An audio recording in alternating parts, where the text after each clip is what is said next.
Whose instructions did you not follow? Whose fellowship did you raffle?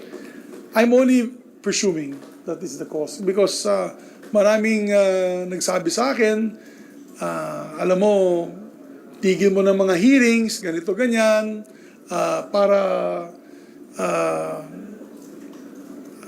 mahirap na magsalita. Ang sa akin lang is, I must have ruffled my feathers, I'm sorry, I must have ruffled other people's feathers from my independent stance of the Senate. At hindi natigil yun hindi na natigil yun. Nung sa PI pa lang, sa People's Initiative pa lang, nung hindi po tayo sumang-ayon sa People's Initiative, dyan po na nag-umpisa Hindi tayo sumang-ayon sa kanilang timelines, charter change. Dyan ko din naramdaman na medyo may mga sama ng loob.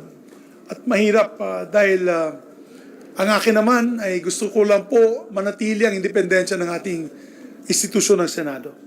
So, I saw it coming and as a matter of fact, I even said to my staff na parang by 2025, ayoko na maging Senate President sa totoo lang. Pero napaaga po ang pag-resign ko po bilang Senate President. I have more time with my family, I have more time for my health.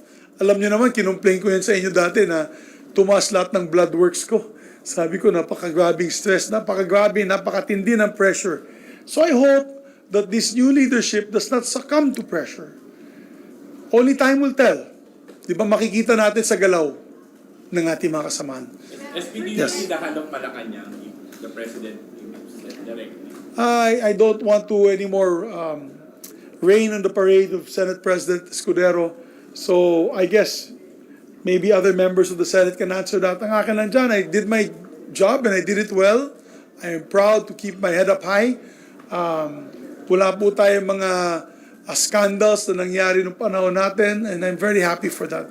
I am so happy that I have been able to render these years of service sa ating mga kababayan. Kailan nyo nalaman? Kailan nyo nalaman? Nung Wednesday, nalaman ko may kinakausap po sila, nagkikita-kita po, nag-uusap-usap po sila ang kabilang grupo. And yun, nag-umpisa na po. So, nagbabantayan po kami nung weekend and medyo masama ang loob ko dahil meron pa mga nagte-text sa akin, we're with you, full support po kami. Kami po ay, opo, 100% sa iyo. Wala pang isang araw, wala ang hirap talaga maging politiko. Alam mo, sa totoo lang, ang hirap maging politiko. Kaya ako ituwan-tuwa sa mga naiwan sa akin. Alam mo, true test of character yan. Alam niyo mga kapatid, ako napakasimple lang ako na tao. Napaka-transparent po ako. Mahalaga sa akin yung reputasyon ko, kaya nag-resign ako noong 2011, di ba? Ayokong umikot sa mall na may nagsasabi na mandaraya ako. Kaya nag-resign po ako sa posisyon ko bilang senador at ang sinabi ko, wala naman po tayong kasalanan dun sa sitwasyon na yun noong 2007 at parang malaking dagok, malaking tinik po ang tinatanggal po sa aking likod dahil gusto ko pong manatiling respetado sa mata ng ating mga kababayan. Kaya sa akin, hindi ko magagawa yan Hindi ko magagawa yan. Ako, at least, isang salita man na, at least isang salita po ako pagdating sa commitment ko sa bayan, sa aking mga kasamahan. So in a way, I just felt heartbroken. I felt heartbroken not because of the position. Ano tayo 3 beses na ako naging majority floor leader, tinanggal na rin ako maging majority floor leader.